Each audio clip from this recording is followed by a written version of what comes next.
우리가 말씀에 쓰는 사람으로서 어떻게 부모님들을 효도할 것인가, 이 말씀을 통해서 함께 은혜를 나누고자 합니다. 부모는 많은데 자식은 없다. 이런 말들이 옛말이지만 지금 이 시대에 그 말들이 굉장히 중요한 말로 다가오는 것 같습니다. 자식들은 세상에 많지만 자식 같은 자식이 없다라는 말이죠. 저도 개인적으로 자식 같은 자녀가 되고 싶고 또한 부모 같은 부모가 되고 싶습니다. 개인적으로 또한 우리 부모님도 살아계시고요. 두 분 다 살아계십니다. 한 분은 영학병원에 계시지만 또 우리 아버지는 또 같이 예배를 드리고 있고, 오늘 또 우리 자녀들은 같이 또 예배를 드립니다. 3대가 오늘 예배를 드리고 있지 않습니까? 그래서 제가 오늘 설교하는데도 굉장히 부담을 느낍니다. 어떤 말씀을 드려야 될까? 또 어떻게 저는 하지 못하면서 하라고 말을 좀 드릴 수가 있을까라는 고민들이 생깁니다. 많은 종교에서 효도에 대한 얘기를 굉장히 많이 합니다. 특별히 우리나라는 유교적인 관점이 많잖아요. 그래서 유교적인 것들을 많이 받아들입니다. 유교적인 효, 그리고 기독교적인 효가 뭐가 다른가? 사실 근본적인 차이가 있어 보입니다. 왜냐하면은 유교는 효를 윤리적인 차원에서 받아들이거든요. 그런데 기독교는 종교적인 차원에서 받아들입니다. 이게 무슨 말이냐 하면은, 유교는 부모에게 순종하고 존경하는 것은 자연법칙인 그런 측면인 것이죠. 사회의 전반적인 구조와 질서 가운데서 얘기를 합니다. 근데 기독교는 하나님의 명령에 의해서 근거를 두고 있습니다. 내 아버지와 어머니를 공경하라. 이것이 약속이 있는 첫 계명이니 그렇게 말씀하셨으니까 그 말씀을 가지고 가는 거예요. 10계명 중에서 1계명부터 4계명까지는 우리가 잘 아시는 것처럼 하나님에 대한 계명입니다. 그리고 5계명부터 10계명까지는 사람에 대한, 이웃에 대한 계명인데, 그 중에 첫 번째로 나오는 5계명이 뭐죠? 내 부모를 공경하라. 도둑질하지 마라, 살인하지 말라, 간음하지 말라, 뭐 이런 것들 앞에 내 부모를 공경하라라고 말씀을 하고 있습니다. 어떤 분들은 그런 얘기 하죠. 기독교는 불효의 종교다. 오늘 말씀 들어보면 절대로 그렇지 않다는 사실을 우리가 말씀을 나눌 수가 있습니다. 하나님 아버지를 우리가 하나님 아버지를 섬기는 우리가 어떻게 부모님을 섬길 수 있을까? 오늘 그 말씀이 오늘 중요한 말씀입니다. 자, 오늘 말씀을 한번 읽어보도록 하겠습니다. 8절, 9절을 다시 한번 읽습니다.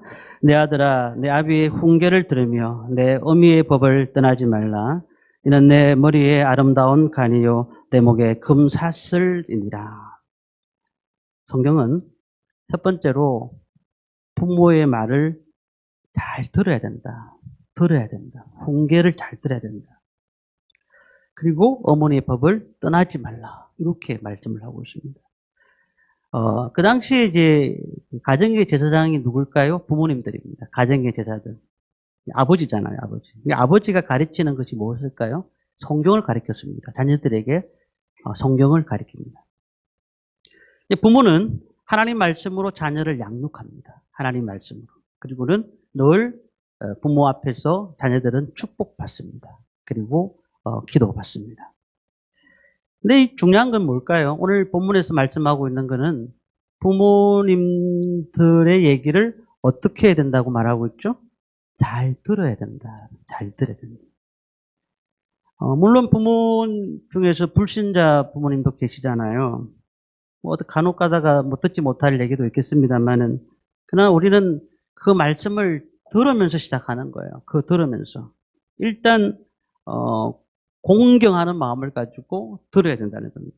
그래서 잠언 23장 22절에 이렇게 말합니다. 내 낳은 아비에게 청종하고 내 늙은 어미를 경히 여기지 말지어다. 이 효도의 기본은 부모님의 말씀을 듣는 데부터 시작하는 겁니다. 듣는 데부터. 요즘 자녀들이 말을 잘 안 듣잖아요. 말을 잘 안 들어요. 아무리 좋은 얘기, 정말 맞는 얘기를 하더라도 안 듣습니다. 이제 그러니까 부모의 말을 듣지 않는 것은 결국은 분류하는 것이라는 거죠. 분류하는 것을. 이제 사람들이 커가면서 자기 더 많이 알거든요. 요즘은 대학교는 아이들이 대부분 다 나오잖아요. 대학교를 다 나와요. 그리고 대학교 나오고 많은 지식을 가지고 있습니다. 부모님들이 가지고 있는 지식은 전혀 사실 아무것도 아니거든요. 아이들이 가지고 있는, 청년들이 가지고 있는, 중고등부 아이들이 가지고 있는 지식이 더 많습니다. 그러다 보니까 부모님들이 무슨 얘기를 하게 되면 말을 무시하는 경향이 있는 거예요. 그런데 여기서 한 가지 알아야 되는 것이 있습니다. 우리 대한민국이 어떤 나라입니까? 대한민국이 원래 가난하고 저주받은 나라입니다. 이 나라가요.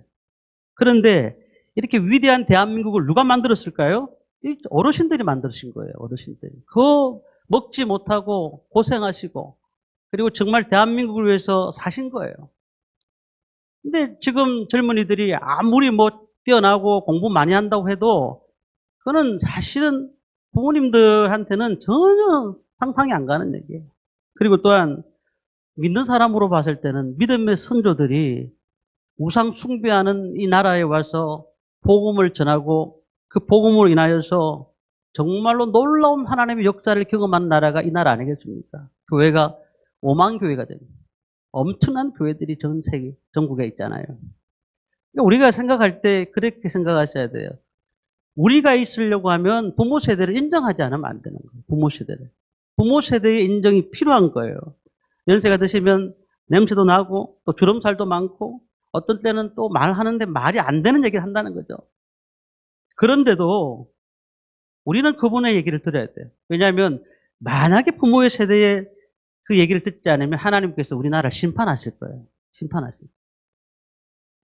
제가 말씀을 찾아보면서 솔로몬 이후에 보면은 로보암과 여로보암으로 나라가 나눠집니다. 그때 이 로보암이요, 이 나라를 어떻게 운영할 것인가를 고민하다가 첫 번째 찾아간 사람은 이제 노인들을 찾아갑니다. 어르신들을 찾아가는 것이죠. 그래서 어떻게 하면 이 나라를 바르게 운영할 수 있겠습니까? 그랬더니 뭐라고 했을까요? 백성들을 잘 섬겨라. 그렇게 말을 했어요. 근데 그 말을 로보암은 듣지 않아요. 자기 또래에 같이 컸던 사람들한테 찾아갑니다. 어떻게 하면 되겠느냐? 백성들에게 멍에를 더 무겁게 하라. 이 말을 듣었단 말이에요. 이 말을. 결과적으로는 어떻게 될까요? 로보암은 또 빨리 문을 닫게 되죠. 근데 우리가 생각해야 되는 것은 부모님 말씀을 귀를 기울이거나 순종하지 않으면은 부모님을 공경한다는 것이 아니에요. 뭐 용돈 좀 갖다 드린다고 해서 그것이 부모님을 공경하고 순종하는 것이 아니라는 것이죠. 그래서 잘 듣는 태도, 말씀하옵소서 듣겠습니다. 라는 그 태도가 우리가 예수 믿는 사람들이 해야 될 첫 번째 임무라는 사실입니다. 가장 큰 축복이 뭐죠? 하나님 말씀을 듣는 것이고 또 두 번째 큰 축복은 부모님 말씀을 잘 듣는 것. 그래서 들어야 될 줄 믿습니다. 많이 들으시기 바랍니다. 우리 어르신들 말씀을 잘 들어야 됩니다. 잘 들어야 돼요. 디모데후서 3장 1절에서 3절까지 이런 말씀이 있습니다. 내가 이것을 알라 말세에 고통당하는 때가 이르니 사람들이 자기를 사랑하고 돈을 사랑하며 자긍하며 교만하며 회방하며 부모를 거역하며 감사하지 아니하고 거룩하지 아니하고 부모를 거역하며 마지막 때 일어나는 일 중에서 부모를 거역하는 사람들이 생기기 시작합니다. 이 시대에도 부모가 얘기하는 것들은 시대에 떨어진 얘기라고 자꾸 거역을 하잖아요. 무조건 반대하는 겁니다. 이때를 뭐라고 한다고요? 말세다라고 해요. 말세다. 저희 아버님은 오늘 함께 예배를 드리고 있습니다. 저희 어머님 3년째 지금 뇌출을 와가지고 요양병원에 계시고요. 또 작년 하반기에 우리 장모님이 뇌경색이 와가지고 또 요양병원에 계십니다. 뭐 그냥 가만히 보니까 전에는 부모님들이 우리를 많이 도와주셨는데 이제는 우리가 부모님들을 섬길 때가 됐다는 생각이 들어졌어요. 뭐 아무것도 하실 수 없으니까 우리 가서 모셔와가지고 또 그분들 섬겨야 되고 그렇게 하는 것이 또한 우리가 해야 할 일 같습니다. 그러니까 부모님들 연세 드시면 아무것도 하지 못하는 경우가 많습니다. 그럴 때 우리가 도와드리는 것이죠. 자, 이 상담학에서도 보면은 남의 말을 성의 있게 들어주라고 얘기를 하고 있잖아요. 근데 그것이 크게 그분들한테는 위로가 되는 거예요. 아픔을 가진 사람들에게 자꾸 얘기를 들어줌으로써 그분들이 위로가 되게 만드는 겁니다. 소외되고 늘 혼자라는 사실을 갖고 있다고 하면 자꾸 얘기를 하고 만나서 식사 대접하고 자꾸 그렇게 함으로써 그 마음의 존재 의식이라는 것이 너무너무 귀한 것입니다. 그래서 우리가 말씀 존중, 그것이 하나님을 존중하는 것이듯이 부모의 말씀 듣는 것이 부모 공경이라는 사실을 오늘도 기억하고 나가시기를 바랍니다. 두 번째는요, 성경은 순종하는 효도를 가리킵니다. 에베소서 6장 1절 말씀 안 읽었습니다만 보시면은요, 자녀들아,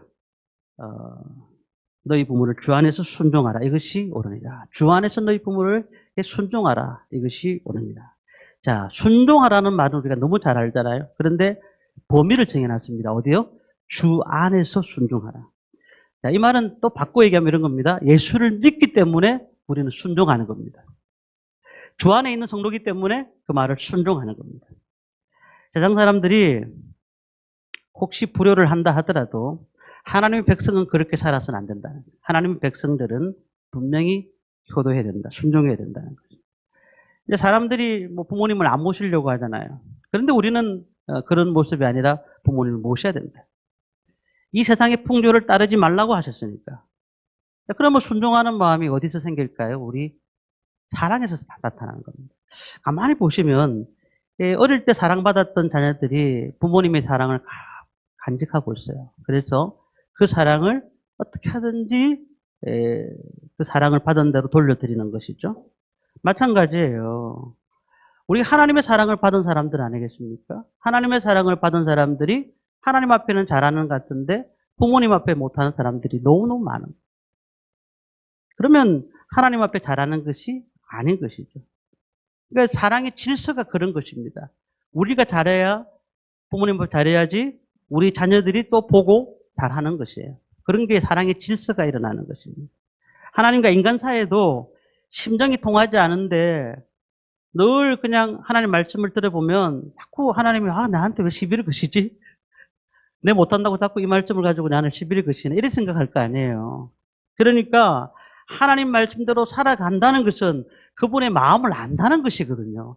그래서 그분의 마음을 안다는 것은 그분 앞에 순종할 수 있다는 것이에요. 그러니까 이 사랑을 받지 못하면 자꾸 부작용이 일어나요. 부작용. 그러니까 뭐 아이들을 요즘 붕괴하는 것도 뭐 매를 듭니까? 요즘은 거의 매를 드는 부분 없는데요. 근데 이 모든 부모의 권위를 세우는 것도 뭐죠? 사랑이 뒷받침되는 거거든요. 사랑이 있어야 그 뒷받침되는 겁니다. 이 시대가 어떤 시대일까요? 순종하지 않는 시대입니다. 우체국 그 국장 부인 되시는 분이 교회 집사님입니다. 근데 시어머니가 아프다고 해서 목사님이 신방을 오라 해서 신방을 갔었어요. 목사님이 이제 모친방에서 예배를 드리려고 딱 했는데, 그 자분은, 가지 말고 여기 응접실에서 예배 드려달라. 그래서 예배를 드리는 거예요. 근데 목사님 예배를 다 드리고 난 다음에 인사차 어머니 방문을 열고는 들어가는 순간 냄새가 너무 많이 나고, 그리고 방은 너무너무 추운 거예요. 이불은 언제 빨았는지 모를 정도로 막 때가 찔러 있고 막. 아니, 그리고 할머니는 드시지 못해가지고 눈이 그냥 푹 하여 있는 정도로 너무 보기가 안 좋았어요. 그러니까 이 며느리 여집사님이 민방에서 나가버리는 겁니다. 미안해서. 근데 이 할머니가 뭐라 하시냐면, 목사님, 나를 위해 좀 기도 좀 해주십시오. 춥고 배고파서 못 살겠습니다. 하나님이 나를 어서 빨리 데리고 가도록 기도 좀 해주세요. 그리고 눈물을 흘리더라는 거예요. 우리가 가만히 보면 밖에서 보면 되게 잘하는 것처럼 보이고 잘 숨기는 것처럼 보이지만 안에 내부적으로 보면 상당히 어려운 일들이 많은 것 같아요. 어느 목사님 얘기하신 내용이거든요. 지금 우리 많은 그 TV라든지 뉴스 가운데 보면은 부모의 빗나간 자식 사랑도 나오고 자식의 폐륜 이런 것들이 막 볼 때마다 얼마나 마음이 아픕니까? 마지막 때 말처라는 거예요. 말처라는 거예요. 그런데 그럴 때 우리는 어떻게 된다고요? 주 안에서, 오늘 저 범위를 말씀드렸습니다. 주님의 사랑을 입은 사람들은 주 안에서 부모에게 순종하라. 우리가 그렇게 꼭 순종하시기를 바랍니다. 순종하는 자식에게는 하나님께서 그 복을 통로를 통해서 복을 허락하시도록 되어 있어요. 순종 잘 하셔야 돼요. 우리 복 받으려고 하면 어떤 분이 그냥 뭐든지 하면은 잘 될 것 같은데 공부도 많이 하고 뛰어난데 뭐 하면은 사업마다 다 실패하는 거예요. 나중에 보니까 부모한테 못하는 거예요. 하나님과 우리 관계도 마찬가지 아니겠어요? 하나님 우리에게 늘 신령한 가족으로서 복을 주시기를 원하시는데 우리는 뭔가 막혀 있으니까, 죄에 막혀 있으니까 하나님 복을 우리에게 부어주시지를 못하는 것이거든요. 그래서 세상 사람들이 어떻게 살든지 간에 우리는 부모님 앞에 순종하고 그 말씀을 잘 들어드시기를 바랍니다. 잘 습겨드려야 됩니다. 섬기는 훈련이 너무너무 중요한 것 같아요. 이삭 보십시오. 이 아브라함에게 순종했던 그 모습. 젊은 아이를 잡아서 번제를 드리겠다는 그 아브라함. 참 어떻게 보면 황당한 일이잖아요. 이 시대에는 있을 수도 없는 일인데. 그런데 이삭이 어땠을까요? 도망치지 않고 순종을 했다는 겁니다. 자, 문제는요. 성경의 말씀 보면은 땅에서 잘되고 장수하는 축복이 부모에게 순종하는 자에게 일어난다라는 겁니다. 자, 말씀대로 순종하면요. 성경의 복들을 다 주시겠다고 하셨으니까 복을 받을 수가 있습니다. 부모와 관계가 좋은 사람들이 복을 많이 받아요. 그리고 부모님들이 가지고 있는 세상의 경험들 있잖아요. 이 경험들이 풍부한 경험을 쉽게 버리지 마세요. 이게 참 경험은 돈 주고도 못 사는 거잖아요. 그분들이 가졌던 그 경험들을 내 몫으로 만들 수 있으니까 한 번 실패할, 두 번 실패할 거 한 번만 실패해도 우리가 성공할 수가 있는 거예요. 그 시식을 잘 들어야 돼요. 그러니까 또 부모를 거스르지 않으니까 마음이 어때요? 편안해지는 거예요. 편안해지는 거예요. 그러니까 잘 되고 장수할 수밖에 없다라는 겁니다. 세 번째는요. 에베소서 6장 2절에서 3절까지 말씀입니다. 내 아버지와 어머니를 공경하라. 이것이 약속 있는 첫 계명이니 이는 내가 잘 되고 땅에서 장수하리라. 공경하는 효도를 하라는 거예요. 공경하는 효도. 이 공경이라는 뜻이 무엇이냐면은 티마오라는 뜻입니다. 헬라어로. 이게 뭐냐면 삶을 정하다는 겁니다. 가격을 높게 여기라는 겁니다. 가격을 높게. 우리가 어떤 물건을 팔 때에 어떻게 합니까? 이 돈의 가격을 보면서 이거는 좀 중국제인갑다. 이거는 뭐 싸니까 뭐 이렇게 형편없는 것 같다 생각하잖아요. 이 가격이 좀 높은 거는 이게 좀 다른갑다. 이렇게 생각하는 거 아니겠어요? 마찬가지입니다. 이 카바다라는 뜻도 있는데 무겁게 얘기라는 거죠. 무겁게. 심겹게 얘기라는 거예요. 그러니까 책임과 고난에 있어서 자녀들은 충분히 그것을 감당해야 된다는 거예요. 감당해야 돼요. 우리 서양 선교사들이 우리나라에 처음 들어왔을 때 복음을 전할 때에 우리나라에 상투 뽑고 막 갓을 썼던 분들이 기독교를 보면서 야수교를 하면서 그냥 효가 잘못됐다고 그렇게 말을 했잖아요. 근데 성경에 보니까 뭐라 돼 있죠? 불효자는 돌로 쳐 죽이라. 성경만큼 무서운 데가 없어요. 성경만큼. 그리고 또 어떻게 말하죠? 그분들이 말하기를 제사를 지내지 않는, 사후에 제사를 지내지 않는 것을 불효다. 그렇게 말을 하죠. 근데 공부를 좀 하셨습니까? 제사가 어디서 나왔습니까? 제사는요, 중국에서 들어왔어요. 그래가지고 한국 고유의 미풍양속도 아니고요. 제사의 목적이 사후 제사가 아니라 하늘에 대한 감사와 축복인데 이것을 성리학이 같이 들어오면서 제사로 바뀌어버린 거예요. 그러니까 어른들도 어떻게 얘기하십니까? 내가 죽은 다음에 밥 한 그릇 못 얻어 먹는다고 기독교인들을 야박한 놈이라고 막 그러잖아요. 불효자들이라고. 근데 한번 생각해 보시면 됩니다. 살아있는 동안, 살아 계시는 동안 우리가 할 수 있는 데까지 최선을 다하는 거예요. 그 다음, 그전에는 아무 연락도 없다가 이제 그냥 돌아가시니까 와가지고 아이고 하는 그게 더 낫습니까? 그리고는 제사를 열심히 지내는 게 낫습니까? 아니면 그전에 살아 계실 때 잘 해드리는 게 맞습니까? 우리는 정확하게 봐야 됩니다. 이게 불효에 대한 것을 우리는 분명히 알아야 되는데요. 유교의 제사가 진정한 효도 방법이 아닙니다. 그리고 성경에 뭐라고 되어 있죠? 바울이 말한 것처럼 제사는 하나님이 금하신 우상 숭배예요. 부모의 혼령이 제삿날만 되면 찾아옵니까? 사람이 죽으면 영원히 갈 수가 없는 거예요. 제사는 부모를 섬기는 것이 아니고 귀신들을 섬기는 것입니다. 제사가 부모에게 효도하는 것이 아닙니다. 살아계실 때 잘하는 것을 기독교인들은 효도로 꼽는 것입니다. 시골 어르신들이 찾아오지 말라고 아파트 서울에 있는 뭐 도시 아파트 보면은 전부 다 아파트 이름을 영어로 다 만들어놨다는 그런 우스갯소리가 있지 않습니까? 그러니까 참으로 이 시대에 보면은 어르신들은 저 멀리 가 있는 그런 상태가 많아요.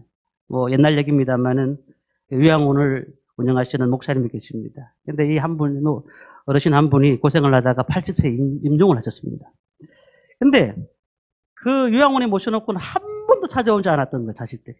근데 돌아가시니까 줄줄이 찾아옵니다. 그리고는 뭐라고 하느냐면, 자기는 서울의 어느 교회의 장로 권사인데, 자기 어머니 장례식을 자기 교회의 장으로 하고 싶으니까, 어머니 외를 모시고 가겠다는 거죠. 그때 이 요양원을 운영했던 목사님이 그 장로님 권사님의 맥살을 잡았어요. 아니, 어떻게 한 번도 오지 않았던 사람이 돌아가시니까 와가지고 이제 교회장으로 가겠다고. 어이가 없다는 거예요. 우리가 기독교 신앙은 이 땅에서 살아계실 때 부모님 앞에 잘하는 것입니다. 전라도 해남의 시골에 작은 교회가 하나 있습니다. 교회를 설립한 분이 원래는 유교 학자였습니다. 선교사가 들어와가지고 그 사람한테 예수 믿으라고 했는데 절대로 안 믿는 거예요. 아니, 내가 예수를 믿으면 내가 막 손에 장을 찢는다고 말이야. 얼마나 그냥 풋박했는지 모릅니다. 근데 선교사가 그렇게 전도를 해도 예수를 믿지 않겠다고 했던 사람이 이제 나중에 자꾸 얘기를 하니까 마음속에 있는 얘기를 하는 거예요. 기독교는 다 좋은데 부모에게 불효하는 것을 가르치는 것이 나쁘다. 그렇게 하는 거예요. 그러니까 몰라서 그런 거잖아요. 그래서 이 선교사님이 그분에게 성경을 가르쳐 줍니다. 이 성경이 뭐냐면 출애굽기 21장 15절 말씀에 보면은 자기 어머니나 아버지나 어머니를 치는 자는 반드시 죽일지니라. 출애굽기 21장 17절에 그 아버지나 어머니를 저주한 자는 반드시 죽일지니라. 잠언 30장 17절에 아비를 조롱하며 어미 순종하기를 싫어하는 자는 눈의 골짜기에 까마귀에게 쪼이고 독수리 새끼에게 먹히리라. 야, 선교사님이 이 말씀을 전파한 거예요. 그러니까 이분이 놀래버리는 거예요. 그리고는 그분이 예수를 믿었다는 거예요. 믿고 난 다음에 그곳에다 교회를 세웠다는 거예요. 우리가요, 유대인의 격언에 보면은 부모를 숨기지 않는 신앙은 거짓이라고 했어요. 말틴 루터가 뭐라 했는지 아십니까? 부모는 세상에서 하나님의 대리자라고 했습니다. 잘못을 떠나서 우리는 어떻게 부모를 함부로 대할 수가 있냐는 것이죠. 그러니까 우리는 하나님 앞에 바로 서는 분들은 부모님 앞에 바로 서는 것입니다. 잘 하시기를 바랍니다. 노아에 보면은 가족 중에서 셈, 함, 야벳이 있잖아요. 그런데 이 노아가 물이 다 빠지고 난 다음에 배에서 내리고 난 다음에 포도 농사를 짓고 포도주를 마십니다. 그리고는 실추를 하죠.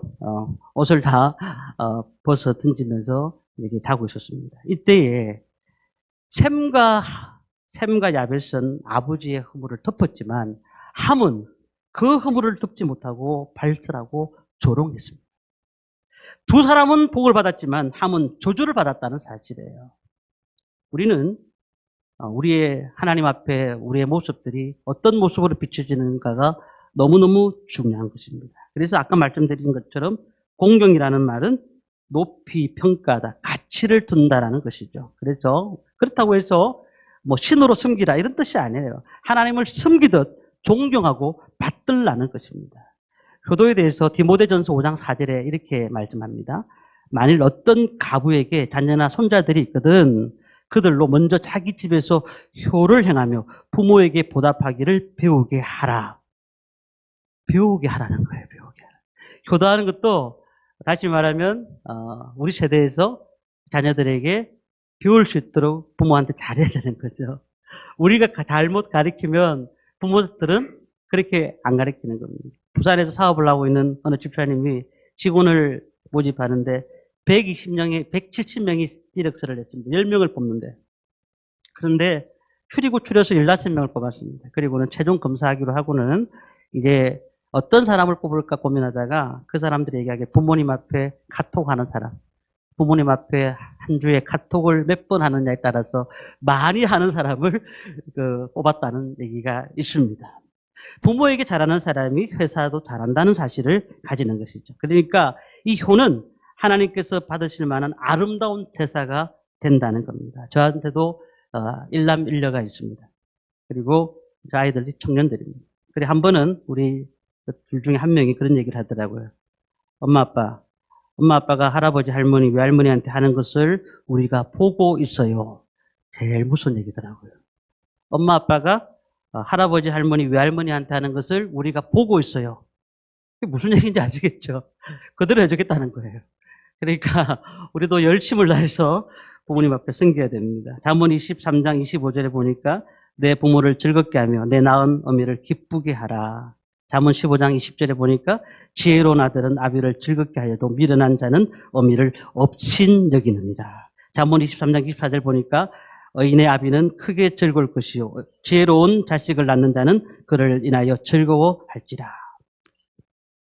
그리고 또 마지막으로 드릴 말씀은 우리는 그렇다면 부모에게 어떻게 할 것인가? 전도해야 됩니다. 전도해야 돼요. 여호수아 2장 18절 말씀 보니까 내 부모와 형제와 내 아버지의 가족을 다 내 집에 모으라. 이 정탐꾼들을 숨겨놓았던 이 라합이 회개하고 온 가족을 전도한 것처럼 오늘 우리가 마지막으로 해야 될 게 뭘까요? 우리 부모님들이 연세가 많으시면은 그분들을 복음 전하는 일에 최선을 다하셔야 돼요. 어떻게 하든지 예수 믿고 돌아가실 수 있도록, 어떻게 하든지 예수 믿고 교회 나올 수 있도록, 그게 우리의 가장 큰 효도인 줄 믿습니다. 그러니까 함께 예수 믿는 겁니다. 함께 교회에 올 수 있도록. 그리고 또 혹시 멀어서 교회를 못 오면 거기에다가 교회를 소개를 하셔서 꼭 교회에 데리고 갈 수 있도록 만들어 주셔야 돼요. 그래서 우리가 가장 중요한 게 용돈 드리는 것도 중요하고 잘 해드리는 것도 중요하지만 영생을 얻게끔 전도를 하는 게 첫 번째인 거예요. 첫 번째. 남은 삶 동안 예수를 잘 믿고 하나님 앞에 나갈 수 있도록. 우리 또 개그우먼 그 조혜련 아시잖아요. 조혜련 집사님도 그 엄마를 전도하는데 전도가 뭐 쉽게 된 건 아니지만 전도를 한번 딱 받고는 내가 이제 알았다고, 내가 이걸 몰랐던 것을 깨달았다고 그렇게 고백을 했잖아요. 그러면서 성경을 70독 했답니다. 그 연세에 70독 했다. 저는 그 얘기 듣고 놀랐습니다. 정말 우리는요, 하나님께서 우리에게 주셨던 것이 무엇인가를 가만히 보시고 하나님 앞에 바로 서야 됩니다. 우리 이혜령 교수님 아시죠? 이혜령 교수님 문학평론가고 언론인이고 저술가고 대학 교수입니다. 문화부 장관까지 하셨잖아요. 근데 누가 전도를 했나요? 그 딸인 이만아 목사님, 여자 목사님이지만 그분이 전도를 했어요. 근데 그분이 전도할 때 말기 암 환자였어요. 그런데 그 전국 다니면서 복음을 전하면서 아버지를 복음을 전했단 말이에요. 아버지가 얼마나 똑똑한 지성인 아니겠습니까? 그런데 그 책이 뭐였을까요? 지성에서 영성으로라는 책을 썼어요. 지성이 중요한 게 아니라는 거죠. 영성이 더 중요하다는 말씀을 마치겠습니다. 오늘 우리는 어버이 주일입니다. 우리 하나님께서도 말씀을 잘 듣는 사람에게 복을 주시지 않습니까? 순종하는 것을 너무너무 중요하게 생각하지 않습니까? 공경하는 것을 기뻐하십니다. 오늘 우리가 부모님을 잘 순종하고 공경하고 또한 부모님들을 전도해서 하나님 앞에 가족들이 구원받고 예수 안에 복음 앞에 서는 저와 모든 성도님들 되시기를 주님의 이름으로 축원합니다.